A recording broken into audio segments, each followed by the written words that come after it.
Nécroscope par Brian Lumley. 14e partie. Moscou, vendredi soir. Appartement de Dragozani, rue Pouchkine. Il commençait à faire nuit quand Dragozani arriva chez lui avec soulagement et se versa un verre. Les trains avaient été d'une lenteur exaspérante durant le trajet depuis la Roumanie, et l'absence de Max Batou avait fait paraître le voyage de retour encore plus long. L'absence de son coéquipier, oui, et aussi le sentiment d'urgence qui grandissait en Dragozani, cette sensation d'être précipité vers un affrontement colossal. Le temps passait rapidement et il lui restait encore tant à faire. Fourbu, il ne pouvait pas encore se reposer. Quelque instinct le poussait à continuer, le mettait en garde contre tout arrêt dans la course qu'il avait entreprise. Après avoir bu un deuxième verre, comme il commençait à se sentir un peu mieux, il appela le château Bronitsy et s'assura que Borovitz, en deuil, était toujours dans sa datcha de Joukovka.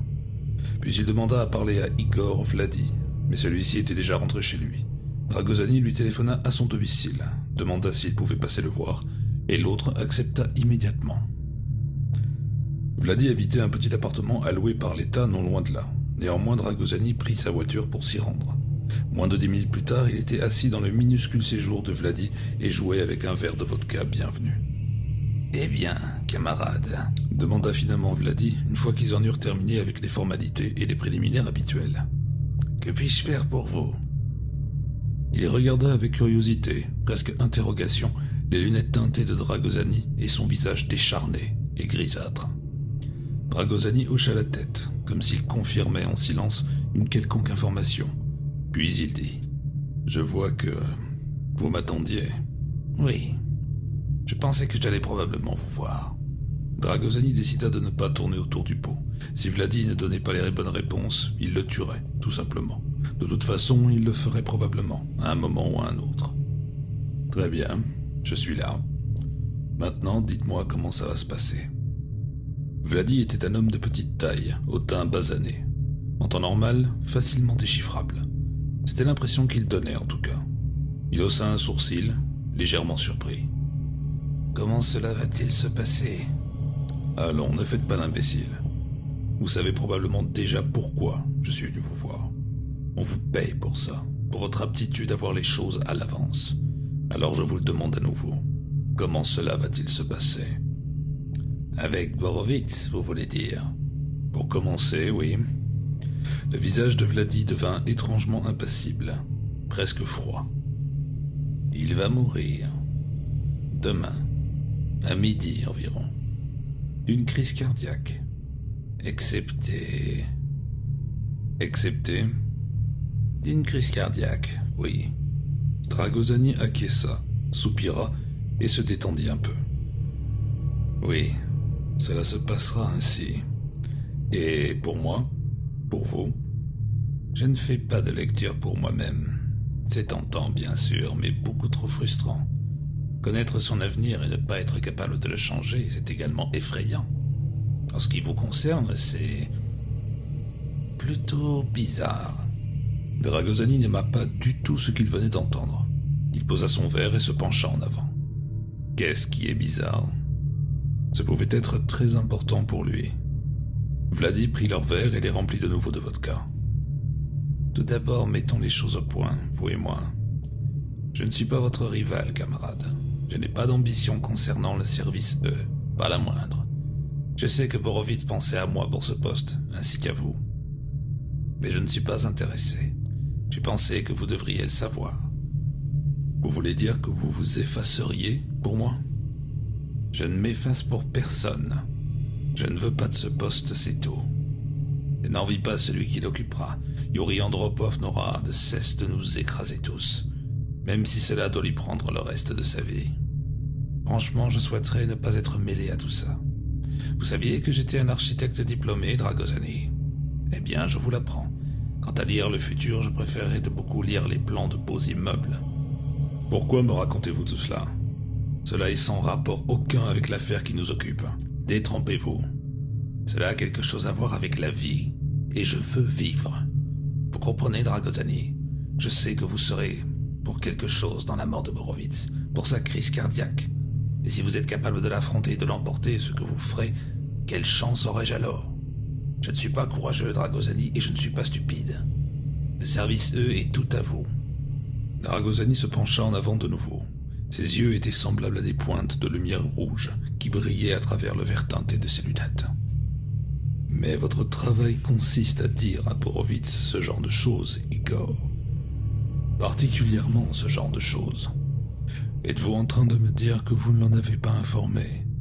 Ou bien, en réalité, sait-il déjà que je serais impliqué ?» Vladi se secoua, puis se redressa. Durant un moment, il s'était senti presque hypnotisé par Dragosani. Le regard de cet homme ressemblait à celui d'un serpent ou d'un loup. Quelque chose qui n'était pas tout à fait humain, en tout cas. Je ne sais pas pourquoi je vous ai raconté tout ça. Je veux dire, pour ce que j'en sais, le vieux soldat pourrait très bien vous avoir envoyé ici. Mais ne l'auriez-vous pas vu si cela avait été le cas? N'est-ce pas le genre de choses que votre don aurait vu? Je ne vois pas tout. Eh bien, il ne m'a pas envoyé. À présent, répondez-moi franchement, est-ce qu'il sait qu'il va mourir demain? Et si c'est le cas, est-ce qu'il sait que je serai impliqué? Allons, j'attends. Vladi se mordit la lèvre et secoua la tête. Il ne sait pas. Pourquoi ne rien lui avoir dit? Pour 2 raisons. La première, c'est que cela ne changerait rien s'il savait. La deuxième, c'est que je hais ce vieux salopard. J'ai une fiancée et nous voulons nous marier. Je veux l'épouser depuis 10 ans, mais Borovitz a toujours refusé. Il a besoin que mon esprit reste en éveil. Il ne veut pas que mon don s'émousse. Trop de sexe pourrait me ruiner, affirme-t-il. Que le diable emporte ce vieux salopard, et rationne même le temps que je passe avec ma propre fiancée. Dragosani se renversa en arrière en un éclat de rire. Vladi vit la taille de l'ouverture de sa bouche et la longueur de ses dents, et eut l'impression, une fois encore, de parler à un animal étrange plutôt qu'avec un homme. Je vous crois sans peine. Oui, c'est tout à fait lui. Eh bien, Igor, je pense que vous pouvez vous lancer sans crainte dans vos préparatifs de mariage. Oui, dès que vous le voudrez. Mais vous ne me laisserez pas quitter le service, hein?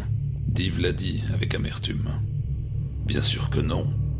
Vous êtes bien trop précieux pour n'être qu'un simple architecte, Igor Vladi, et bien trop doué. Mais le service, ce n'est qu'un début. La vie ne se limite pas à cela. Ensuite, j'ai l'intention d'aller plus loin et plus haut, et vous pourrez m'accompagner. En guise de réponse, Vladi lui adressa un regard sans expression. Brusquement, Dragosani eut la certitude qu'il lui cachait quelque chose.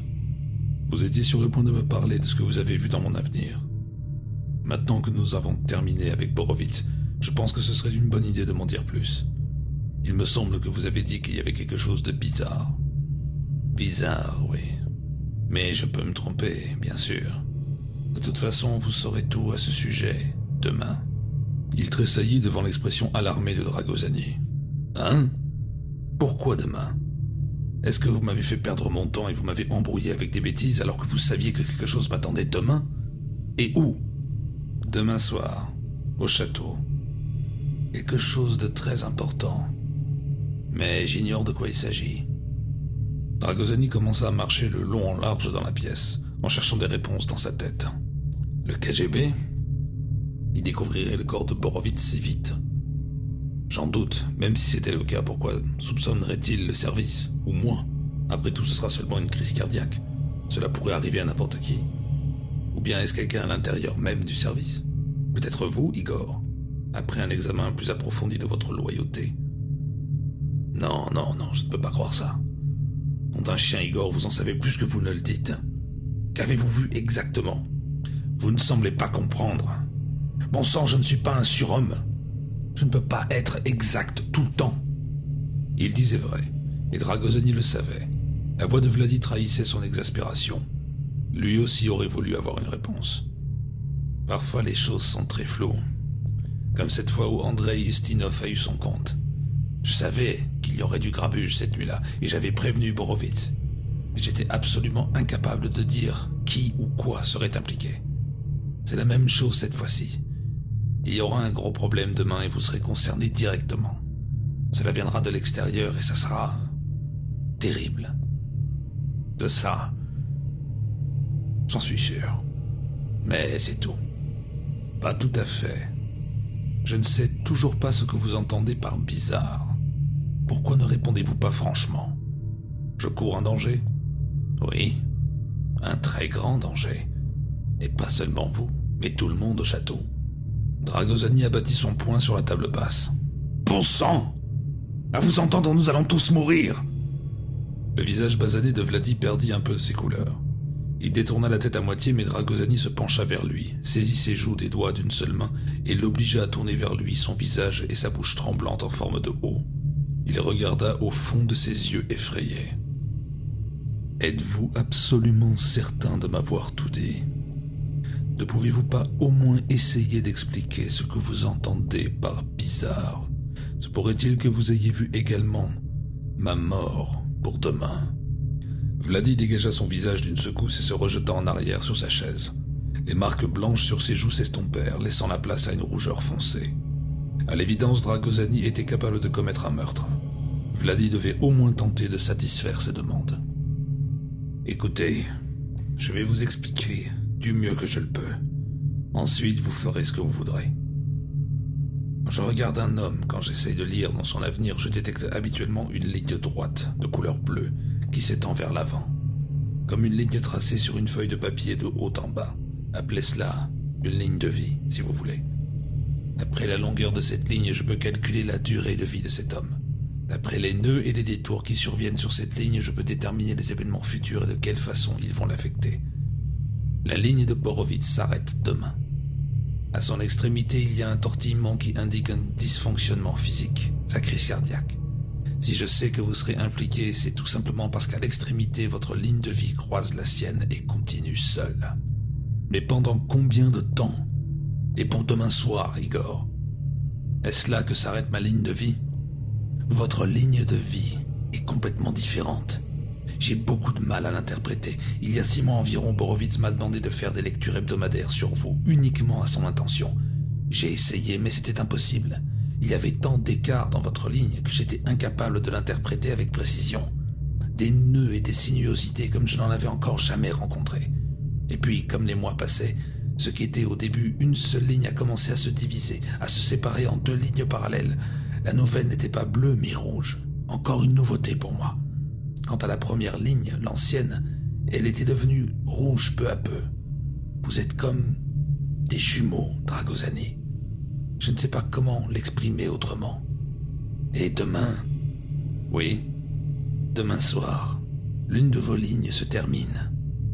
Une moitié de moi va mourir, pensa Dragosani. Mais laquelle? À voix haute, il demanda.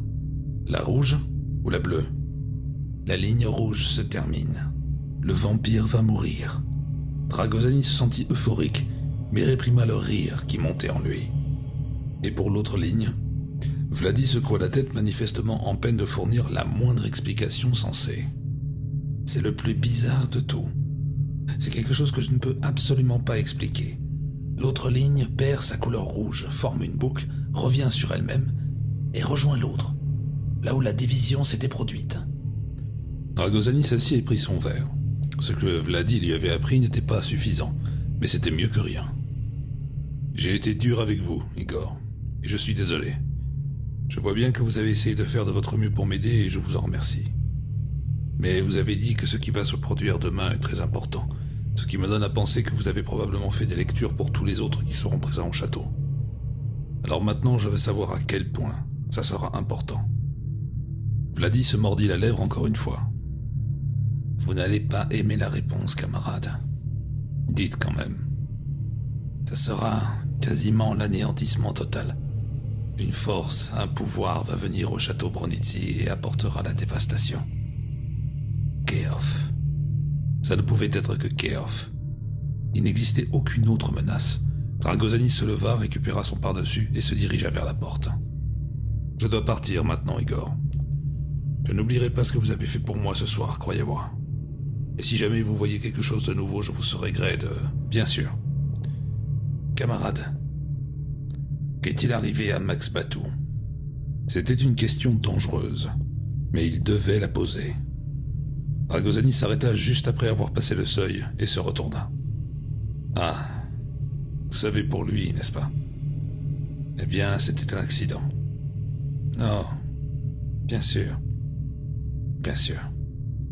Une fois seul, Vladi finit son verre de vodka et resta assis dans le noir, perdu dans ses pensées. Mais comme une horloge sonnait minuit quelque part dans la ville glacée, il sursauta, frissonna et décida finalement d'enfreindre ses propres règles. Rapidement, il projeta son esprit vers le futur, suivit sa propre ligne de vie jusqu'à la fin inévitable, laquelle se terminait dans 3 jours exactement, et sur une dernière torsion brutale. Automatiquement, Vladi commença alors à mettre ses affaires dans une valise et se prépara à s'enfuir. Dominant son esprit, il y avait la pensée qu'une fois Borovitz mort, Dragozani serait le directeur du service E, ou de ce qu'il en resterait. Malgré tous ses défauts, au moins Grégor Borovitz était un être humain. Mais Dragozani... Vladi savait qu'il ne pourrait jamais servir sous ses ordres. Oh, il était très possible que le nécromancien trouve la mort demain soir, mais dans le cas contraire... Sa ligne de vie était si déconcertante, si étrange. Non, à présent, il n'y avait qu'une seule ligne de conduite pour Vladi. Il devrait essayer, au moins essayer, d'éviter l'inévitable. À presque 1500 km de là, perché sur un mirador qui dominait le mur de Berlin-Est, une Kalachnikov attendait Igor Vladi. Celui-ci l'ignorait, mais en ce moment même son avenir et celui de l'arme s'infléchissaient l'un vers l'autre. Ils se rencontreraient exactement dans 3 jours. À 22h32. Dragozani rentra directement à son appartement. De là, il appela le château et demanda l'officier de permanence. Il lui donna le nom et le signalement de Harry Keoff afin qu'il soit immédiatement transmis aux postes frontières et aux aéroports internationaux de toute l'URSS et l'informa que Keoff était un espion de l'Ouest qui devait être arrêté immédiatement ou si des complications survenaient, abattu sur le champ. Le KGB s'était mis au courant bien sûr, mais Dragozani s'en moquait. S'il capturait Keoff vivant, il ne saurait pas quoi faire de lui, et d'une façon ou d'une autre, Dragozani finirait par mettre la main sur lui. Et s'il le tuait, ce serait la fin de toute l'affaire. Quant aux prédictions de Vladi, Dragozani y croyait, mais pas totalement. Vladi affirmait qu'on ne pouvait pas changer l'avenir. Dragozani, lui, pensait différemment. L'un d'eux devait avoir raison, mais il devrait attendre la nuit prochaine pour savoir lequel. De toute façon, le gros problème annoncé au château pouvait très bien n'avoir aucun rapport avec Harry Keoff, tout compte fait. Par conséquent, jusque-là au moins, les choses devaient continuer conformément à ses plans. Après avoir transmis ces informations au château, Dragozani prit un autre verre, bien tassé, ce qui n'était pas dans ses habitudes, et s'écroula finalement sur son lit. Épuisé, il dormit jusqu'au milieu de la matinée. À 11h40, il gara sa vieille Volga dans un bosquet à l'écart de la route principale, à 1 kilomètre environ de la datcha la plus proche, remonta le col de son pardessus et fit le reste du trajet à pied jusqu'aux abords de Joukovka. Juste avant midi, il s'engagea dans un chemin recouvert d'une neige épaisse et traversa un bois qui s'étendait parallèlement à la rivière jusqu'à ce qu'il arrive à la datcha de Borovitz. Un sourire sardonique aux lèvres, il remonta rapidement l'allée pavée jusqu'à la porte et frappa doucement au panneau de chêne rustique. Tandis qu'il attendait, il huma la fumée de bois qui flottait dans l'air glacial. Les poils de ses narines étaient couverts de givre, mais les chandelles de glace qui fondaient sur le toit de Borovitz indiquaient que la température remontait déjà. La neige allait bientôt fondre et les traces de pas de Dragozani disparaîtraient. Il ne resterait plus aucune preuve de son passage. Il entendit des pas lents à l'intérieur et la porte s'entr'ouvrit. Pâle, hirsute et les yeux rouges, Grégor Borovitz jeta un coup d'œil au dehors, battit les paupières dans la lumière grise du jour. Dragozani. Mais j'ai dit que je ne voulais pas être dérangé, camarade général. Si ce n'était pas pour une affaire de la plus haute importance. Borovitz s'effaça et ouvrit la porte en grand. Entre, entre. Cela faisait 1 semaine qu'il était seul ici. Il ne semblait plus aussi robuste. Son chagrin était réel et l'avait vieilli et épuisé, ce qui convenait tout à fait à Dragozani. Il entra, suivit son supérieur dans un couloir étroit, et tous deux franchirent d'épais rideaux pour entrer dans la petite pièce lambrissée où Natacha Borovitz s'était étendue silencieusement dans son linceul. D'origine paysanne, elle avait été très séduisante de son vivant, mais dans la mort, elle était tout à fait ordinaire et sans beauté. Semblable à un gros cierge mal façonné, elle était étendue là, la cire de son visage toute ridée, ses cheveux filandreux et clairsemés. Borovitz effleura son visage froid d'une caresse et baissa la tête comme il se détournait. Mais il ne put dissimuler une larme tout à fait réelle qui brillait dans le coin de son œil. Puis il emmena Dragozani dans la pièce plus familière qui faisait office de salon et de salle à manger, et l'invita à s'asseoir près d'une fenêtre. Les volets recouvraient toutes les fenêtres de la datcha à l'exception de celle-ci qui faisait entrer la lumière. Secouant la tête en silence, Dragosani déclina l'invitation et observa Borovitz qui se laissait tomber lourdement dans un canapé matelassé. « Je préfère rester debout. Cela ne prendra pas longtemps. » Une visite éclair. Tu aurais pu attendre, Dragosani. Demain, ils vont me prendre ma Natacha. Ensuite, je retournerai à Moscou, au château Bronitsy. Qu'est-ce qui t'amène ici, d'une façon si urgente? Tu m'as dit que ton voyage en Angleterre avait été couronné de succès. En effet. Mais quelque chose s'est produit depuis. Eh bien, camarade général, Grégor, je ne veux pas te poser de questions, mais simplement que tu me dises une chose. Tu te souviens de cette conversation que nous avons eue, toi et moi, à propos de l'avenir du service E? Tu avais dit qu'un jour tu choisirais l'homme qui te succéderait quand tu partirais en retraite. Tu avais également dit que ton choix se porterait sur Igor Vladi ou sur moi. Borovitz fronça les sourcils et regarda Dragosani d'un air incrédule. « Et c'est pour cette raison que tu es venu ici? Une affaire de la plus haute importance, hein? Tu penses que je suis prêt à donner ma démission? Maintenant que ma Natacha n'est plus là, tu crois que je songe peut-être à prendre ma retraite, c'est ça ?» Il se redressa. Ses yeux brillaient, retrouvant une partie de la fougue que Dragosani avait l'habitude de voir en eux.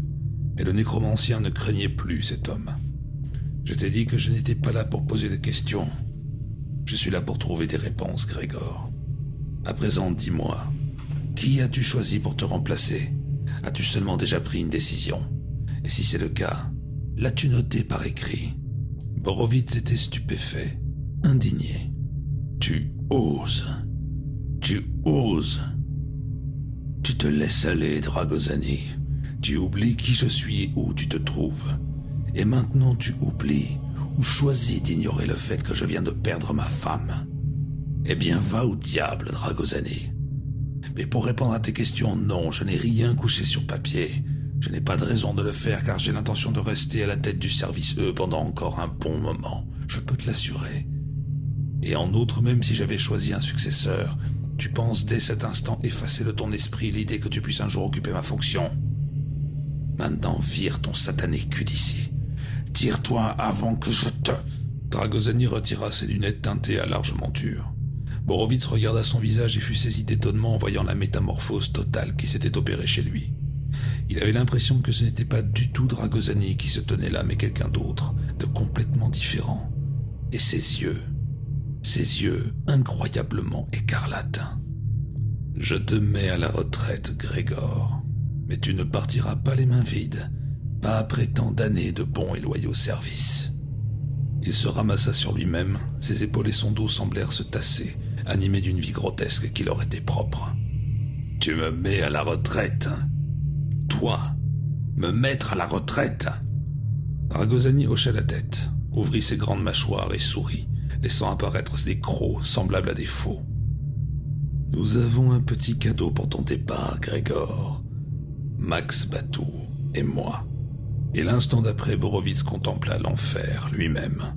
C'était comme si une mule lui avait donné un coup de sabot dans la poitrine. Il bascula à la renverse, les bras écartés, heurta violemment le mur et rebondit. De petites étagères et des tableaux tombèrent et s'écrasèrent sur le sol. Borovitz s'affaissa à moitié sur le canapé. Il saisit sa poitrine des deux mains, lutta pour reprendre le contrôle de ses membres inertes et se lever, avala de l'air dans ses poumons oppressés. Son cœur lui donnait l'impression d'être broyé. S'il ne savait pas comment Dragosani était parvenu à lui faire ça, au moins savait-il ce qu'il lui avait fait. Finalement, il parvint à se mettre debout. « Dragosani... Drago... » De nouveau, celui-ci lança son trait psychique suivi d'un autre. Borovitz fut écrasé comme une mouche par la première décharge, qui le projeta en arrière sur le canapé. Il parvint néanmoins à se redresser, à terminer le mot qu'il était en train de prononcer et qui serait sa dernière parole, avant que la deuxième décharge ne frappe. « Sani... » Puis ce fut fini. L'ancien patron du service E était assis là, bien droit, définitivement mort, et présentait tous les signes d'une crise cardiaque. « Classique », approuva Dragosani dans un grognement.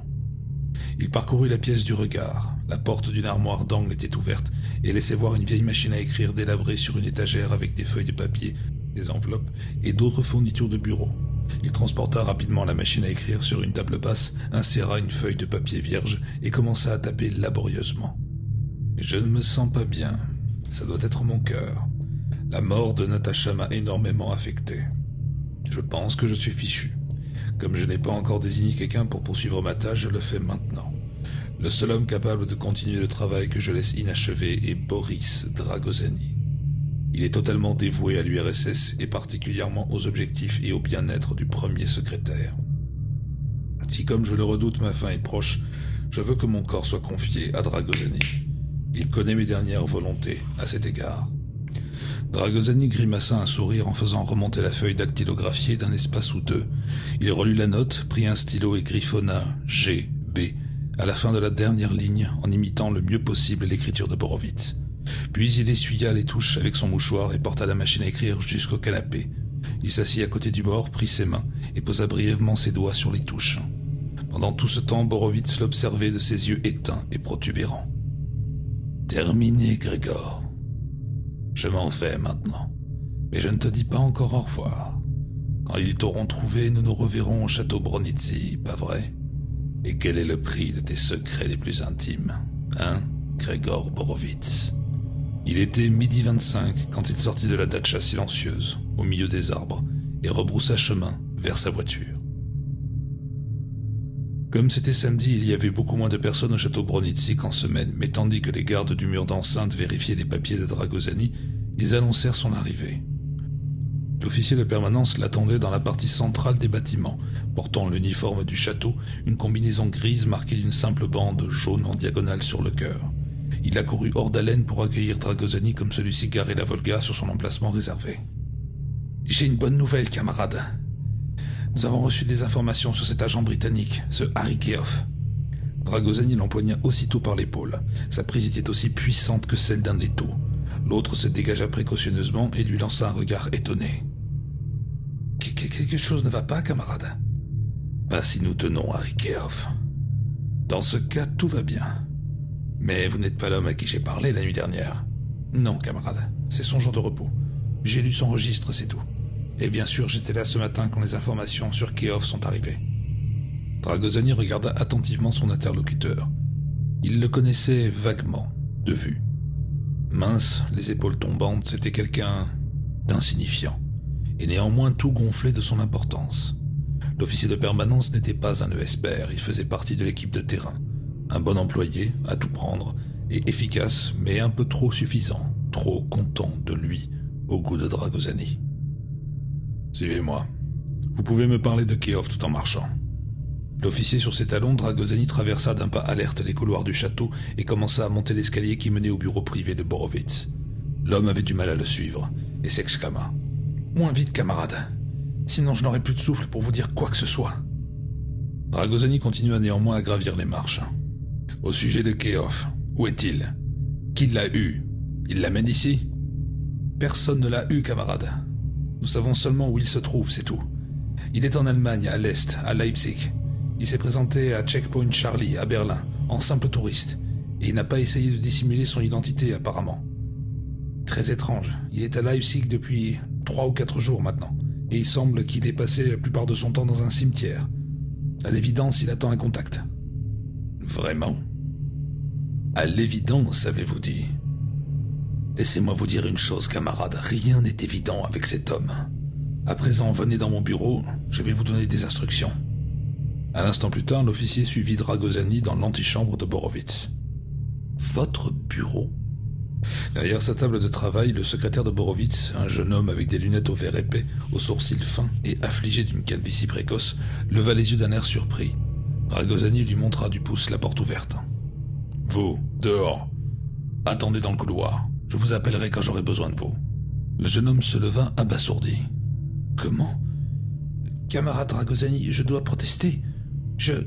Dragosani tendit la main, le saisit par la joue gauche et le tira par-dessus la table de travail, faisant voler au passage crayon et stylo. Tandis que le secrétaire glapissait de douleur, il le fit pivoter sur lui-même vers la porte et lui flanqua un coup de pied dans le derrière comme il le lâchait. « Protestez auprès de Grégor Borovitz la prochaine fois que vous le verrez. En attendant, obéissez à mes ordres, ou je vous fais fusiller. » Il se dirigea vers l'ancien bureau de Borovitz et entra, suivi de l'officier tout tremblant. Sans aucune hésitation, il s'installa dans le fauteuil de Borovitz derrière sa table de travail et continua à lancer un regard furieux à l'officier. « Bon. Qui surveille Keough ?» Plus intimidé que jamais, l'homme bégaya un peu avant de se ressaisir. « Nous. La Grepo. La Grenzpolizei, la police des frontières est-allemande. Oui, je sais ce qu'est la Grepo. Parfait. On m'a dit qu'ils sont très efficaces. À présent, voici mes ordres au nom de Grégor Borovitz. Keof doit être capturé, vivant si possible. C'est ce que j'avais ordonné la nuit dernière et j'ai horreur de me répéter. Mais ils n'ont aucune charge contre lui, camarade. Il n'est pas recherché et il n'a rien fait de répréhensible jusque-là. Il est accusé de meurtre. Il a assassiné l'un de nos agents, un agent dormant en Angleterre. De toute façon, il doit impérativement être arrêté. Si cela se révèle difficile, les ordres sont de l'abattre. Ce que j'avais également précisé la nuit dernière. L'officier sentit qu'il était personnellement mis en cause. Il sentit qu'il devait trouver un prétexte. Mais ce sont des Allemands, camarades. Certains d'entre eux aiment à croire qu'ils continuent à se gouverner eux-mêmes, si vous voyez ce que je veux dire. Non, je ne vois pas. Utilisez le téléphone dans l'antichambre. Passez-moi le QG de la Grenzpolizei à Berlin. Je vais leur parler. L'officier resta bouche bée. Maintenant! Et faites venir l'abruti qui attend dehors. Quand le secrétaire de Borovitz entra, Dragosani lui dit « Asseyez-vous et écoutez. Jusqu'au retour du camarade général, j'assume le commandement. Que savez-vous sur le fonctionnement de cet endroit ?»« Presque tout, camarade. Le camarade général me laissait régler beaucoup de choses. »« Les effectifs ? Qu'est-ce que cela signifie, camarade Dragosani ?»« Arrêtez ça. Plus de camarades, c'est une perte de temps. Appelez-moi simplement Dragosani. »« Oui, Dragosani. »« Alors, les effectifs. Combien avons-nous d'hommes ici en ce moment ? Ici au château ? Une équipe réduite de experts et peut-être une douzaine d'hommes de la sécurité. Un système de convocation d'urgence ? Bien sûr, Dragosani. Parfait. Je veux disposer de suffisamment d'hommes pour porter ce nombre à 30. Et je les veux pour 17 heures au plus tard. Je veux nos meilleurs télépathes et nos meilleurs voyants, dont Igor Vladi. Est-ce que c'est possible ? Pouvons-nous rassembler ces hommes pour 17 heures ? C'est dans plus de 3 heures. Oui, absolument, Dragosani. Alors mettez-vous au travail. Une fois seul, Dragosani se renversa dans son fauteuil et posa ses pieds sur le bureau. Il réfléchit à ce qu'il faisait. Si les Allemands de l'Est capturaient Keof, particulièrement s'ils le tuaient, cela éliminerait à coup sûr la possibilité que Keof soit impliqué dans les ennuis de la nuit prochaine. C'était une évidence. De toute façon, il était difficile d'imaginer comment Keof pourrait arriver jusqu'ici, depuis Leipzig, et en quelques heures seulement. Aussi Dragosani devait peut-être porter son attention sur une autre éventualité. Mais laquelle ? Un sabotage ? Est-ce que la guerre froide ESP commençait finalement à se réchauffer ? Le meurtre de Sir Keenan Gormley avait-il rallumé une sorte de mèche lente mise en place voilà peut-être très longtemps ? Mais qu'est-ce qui pouvait attaquer le château ? L'endroit était aussi imprenable qu'une forteresse. 50 Keof ne réussiraient même pas à franchir le mur d'enceinte. Furieux contre lui-même tandis que la tension montait en lui petit à petit, Dragosani chassa Keof de ses pensées. Non, la menace venait certainement d'ailleurs. Il réfléchit aux fortifications du château. Dragosani n'avait jamais très bien compris la nécessité de fortifier cet endroit, mais à présent il était heureux de disposer de telles défenses.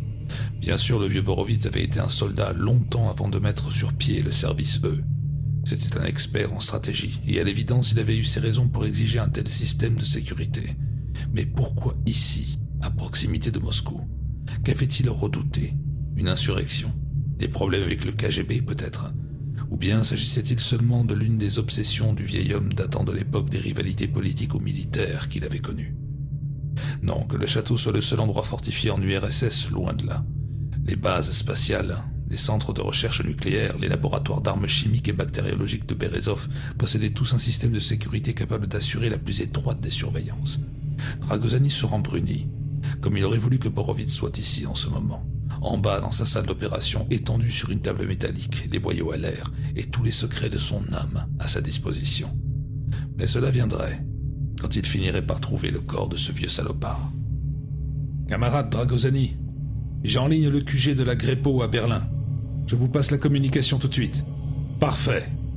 Pendant que je leur parle, vous pouvez faire autre chose. Je veux que le château soit inspecté de fond en comble, particulièrement les caves. À ma connaissance, il y a des pièces en bas où personne ne va jamais. Je veux que l'on passe tout au peigne fin. Chercher des bombes, des engins incendiaires, tout ce qui semble suspect. Je veux que l'on mette autant d'hommes que possible sur ce travail, particulièrement les ESPR, compris? Oui, camarade, bien sûr. Très bien. À présent, passez-moi ces foutus Allemands. Il était 15h15 et il faisait un froid arctique dans le cimetière de Leipzig. Harry Kehoff, le col de son pardessus relevé sur ses oreilles et un thermos de café vide depuis longtemps posé sur ses genoux, était assis frigorifié au pied de la tombe d'Auguste Ferdinand Möbius et se désespérait. Il avait essayé d'appliquer son esprit d'ESPR, son don métaphysique, aux propriétés pareillement conjecturales d'un espace-temps modifié et d'une topologie à 4 dimensions, et avait échoué. Son intuition lui disait que c'était possible, qu'il pouvait, en fait, prendre un ruban de Möbius pour voyager dans le temps. Mais la mécanique de la chose lui faisait l'effet de blocs instables de la taille d'une montagne qu'il ne pouvait gravir. Sa compréhension instinctive ou intuitive des maths et de la géométrie non euclidienne ne suffisait pas. Il se sentait comme un homme à qui l'on soumettrait l'équation E égale mc2, pour ensuite lui demander d'en démontrer la validité en provoquant une explosion atomique, mais à l'aide de son seul esprit. Comment fait-on pour transformer des nombres désincarnés, des maths pures, en des faits matériels ? Cela ne suffit pas de savoir qu'il y a des 1000 briques dans une maison. On ne peut pas bâtir une maison avec des nombres. Il faut des briques. C'était facile pour Möbius d'envoyer son esprit désincarné au-delà des étoiles les plus lointaines. Mais Harry était un homme matériel, à 3 dimensions, fait de chair et de sang. En supposant qu'il y soit parvenu et qu'il ait découvert comment se téléporter de A à un hypothétique B sans parcourir matériellement l'espace entre ces 2 points, que devait-il faire ensuite ? Vers où allait-il se téléporter et comment saurait-il qu'il était arrivé là-bas? Cela pouvait se révéler aussi dangereux que de se jeter du haut d'une falaise pour prouver la loi de la pesanteur. Cela faisait des jours à présent qu'il passait quasiment tout son temps à réfléchir à ce problème et à rien d'autre. Il avait mangé, bu, dormi, certes, subvenant à tous ses besoins naturels, mais c'était tout. Et le problème demeurait entier. L'espace-temps refusait de se déformer pour lui. Les équations n'étaient que de sombres gribouillis incompréhensibles sur les pages de son esprit à présent sales et cornées. Une merveilleuse ambition, certes, s'imposait matériellement à l'intérieur d'une structure métaphysique. Mais comment y parvenir ? Il vous faut un stimulant, Harry, intervient Möbius avec lassitude, se glissant dans ses pensées pour la 50e fois au moins de la journée. Pour ma part, je pense qu'il ne vous manque que cela. Après tout, la nécessité est la mère de toute invention, non ? Jusqu'à maintenant, vous savez ce que vous voulez faire, et je crois que vous en avez la possibilité, la capacité intuitive, même si vous n'avez pas encore trouvé le moyen d'y parvenir. Mais il vous manque une raison suffisamment valable pour le faire. Ce qu'il vous faut maintenant, c'est un stimulant approprié. L'aiguillon qui vous fera franchir le dernier pas. Vous avez probablement raison. Je sais que je peux le faire. C'est juste que je n'ai pas encore essayé. C'est comme d'arrêter de fumer, vous pouvez le faire, mais vous ne le faites pas. Vous le ferez probablement quand il sera trop tard, quand vous serez atteint d'un cancer. Excepté que je ne veux pas attendre aussi longtemps. Enfin, j'ai toutes les équations mathématiques, toute la théorie, j'ai l'ego nécessaire, l'intuition. Mais je n'éprouve pas le besoin de me lancer, pas encore. Ce que vous appelez le stimulant, si vous préférez, je vais vous dire à quoi ça ressemble. Je suis assis dans une pièce bien éclairée qui comporte une fenêtre et une porte. Je regarde par la fenêtre et il fait sombre dehors. Il fera toujours sombre. Ce n'est pas la nuit, mais une obscurité plus épaisse qui durera à jamais. C'est l'obscurité des espaces entre les espaces. Je sais qu'il y a d'autres pièces quelque part. Mon problème, c'est que je n'ai pas de direction. Si je sors par cette porte, je ferai partie de l'obscurité. Je serai environné par elle. Je serai peut-être capable de rentrer ici ou autre part. Ce n'est pas tant que je ne peux pas sortir, mais plutôt que je n'ai pas envie de penser à quoi cela ressemble dehors. En fait, savoir que c'est là-bas, c'est savoir que je peux sortir vers l'obscurité. Je sens que le fait d'y aller ne sera qu'un prolongement des autres choses que je suis capable de faire, mais un prolongement qui n'a encore jamais été testé. Je suis un poussin dans sa coquille et je ne la briserai pas avant d'y être contraint. « À qui parlez-vous, Harry Kehoff ?» demanda une voix qui n'était pas celle de Möbius.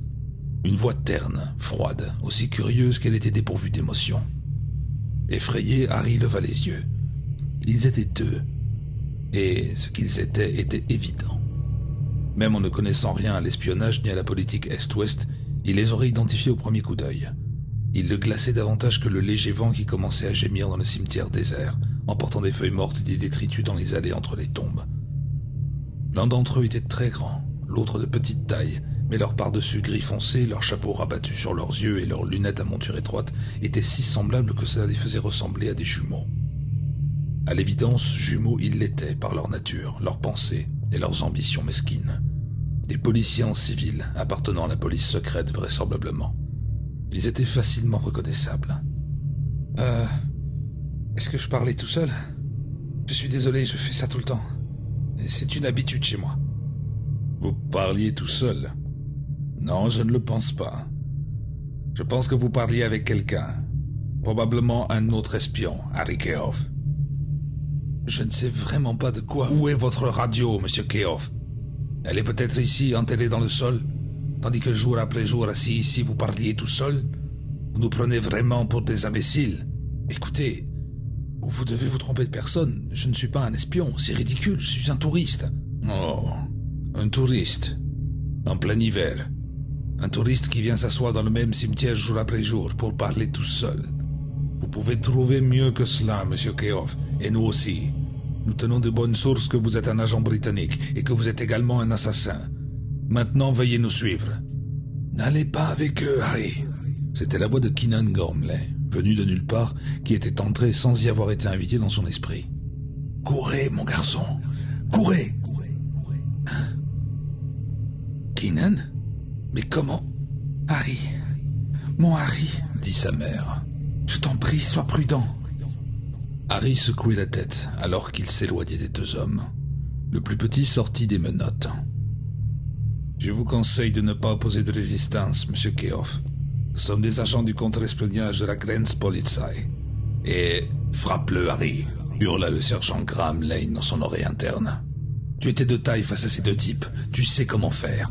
Cogne-les avant qu'ils le fassent, mais fais gaffe, ils sont armés. Comme le plus petit faisait 3 pas en avant, en tendant les menottes, Harry adopta une posture de défense. Tout en s'approchant à son tour, le plus grand vociféra. « Qu'est-ce que c'est? Vous nous menacez? Apprenez, Harry Keough, que nos ordres sont de vous capturer mort ou vif. » Le plus petit voulut passer les menottes au poignet de Harry. Au dernier moment, le jeune homme les écarta d'une tape, se tourna à moitié et balança sa jambe devenue aussi raide qu'une barre de métal. Son talon atteignit le plus petit à la poitrine, lui brisant quelques côtes et le projeta en arrière contre son collègue. Il glissa vers le sol en hurlant de douleur. « Vous ne pouvez pas avoir le dessus, Harry. Pas de cette façon, » insista Gormley. « Il a raison, » dit James Gordon Annand. « C'est votre dernière chance, Harry, et vous devez la saisir. Même si vous neutralisez ces deux-là, il y en aura d'autres. Ce n'est pas la bonne méthode. Vous devez vous servir de votre don, Harry. Votre don est plus grand que vous ne le soupçonnez. Je ne vous ai rien appris concernant les maths. Je vous ai seulement montré comment utiliser ce qui était en vous. Mais votre plein potentiel reste toujours inexploité. Bon sang, vous connaissez des formules que je n'avais même jamais rêvées. Un jour, vous avez dit vous-même quelque chose de ce genre à mon fils. Souvenez-vous. » Harry se souvint. Des équations étranges surgirent brusquement sur l'écran de son esprit. Des portes s'ouvrirent là où aucune autre porte n'aurait dû se trouver. Son esprit métaphysique s'étendit et saisit le monde matériel, impatient de le plier à sa volonté. Il entendait le policier à terre hurler sa rage et sa douleur, voyant le plus grand glisser la main entre les pans de son pardessus et en sortir un pistolet à canon court d'aspect menaçant. Mais imprimées sur cette image du monde réel, les portes dans la dimension de l'espace-temps de Möbius étaient là, à sa portée, et leur seuil sombre semblait lui faire signe. « C'est ça, Harry. N'importe laquelle fera l'affaire, » s'exclama Möbius. « Je ne sais pas où elle mène. »« Bonne chance, Harry !» crièrent Gormley, Annand et Lane, presque à l'unisson. Le pistolet dans la main de l'agent de haute taille cracha du feu et du plomb. Harry se contorsionna, sentit un souffle chaud sur sa nuque comme quelque chose agrippait avec colère le col de son pardessus. Il pivota sur lui-même, bondit, frappa des 2 pieds l'homme de haute taille et éprouva une profonde satisfaction comme il lui écrasait le visage et l'épaule. Son arme heurta violemment le sol dur. À 4 pattes, jurant, crachant du sang en même temps que quelques dents, il récupéra le pistolet de ses 2 mains et s'accroupit péniblement. Du coin de l'œil, Harry repéra une porte dans le ruban de Möbius. Elle était si proche qu'il pouvait la toucher en avançant la main. L'agent de haute taille grogna quelque chose d'incompréhensible, fit pivoter son arme dans la direction de Harry. Celui-ci l'écarta de la main, saisit l'homme par la manche, le tira violemment et le fit basculer à travers la porte ouverte. L'agent allemand n'était plus là. De nulle part retentit un cri horrible prolongé avant de s'estomper lentement. C'était le hurlement d'un damné, d'une âme perdue, à jamais, dans les ténèbres ultimes. Harry écouta ce hurlement et frissonna, mais seulement un instant. S'élevant au-dessus du cri qui s'évanouissait au loin, il entendit une voix crier des instructions, le crissement du gravier sous des pieds qui couraient. Des hommes arrivaient, se faufilaient entre les pierres tombales et convergeaient vers lui. Il comprit que s'il voulait utiliser les portes, il devait le faire maintenant. L'agent blessé à terre tenait un pistolet dans ses mains qui tremblaient comme de la gelée. Ses yeux étaient écarquillés au-delà de toute vraisemblance, car il avait vu une chose incroyable. Il ne savait plus très bien s'il oserait appuyer sur la détente et tirer sur cet homme. Harry ne lui laissa pas le temps de réfléchir. Il fit voler l'arme d'un coup de pied, s'arrêta durant une dernière fraction de seconde et laissa les écrans de son esprit afficher une fois encore leurs formules extraordinaires. Les hommes qui couraient approchaient, une balle heurta du marbre dans un gémissement et produisit des étincelles. Imprimée sur la pierre tombale de Möbius, une porte flottait, surgie de nulle part. C'était tout à fait de circonstance, songea Harry, et il plongea, la tête la première. Sur le sol froid, l'agent allemand estropié le regarda s'élancer et disparaître littéralement dans la pierre. Des hommes essoufflés arrivèrent, groupés, et s'arrêtèrent dans une glissade. Tous braquaient des pistolets, prêts à tirer. Ils regardèrent autour d'eux, scrutèrent l'allée de leurs yeux froids et perçants. L'agent estropié avait un doigt pointé sur quelque chose. Étendu sur le sol, des côtes brisées, le visage livide, il montrait d'un index tremblant la pierre tombale de Möbius.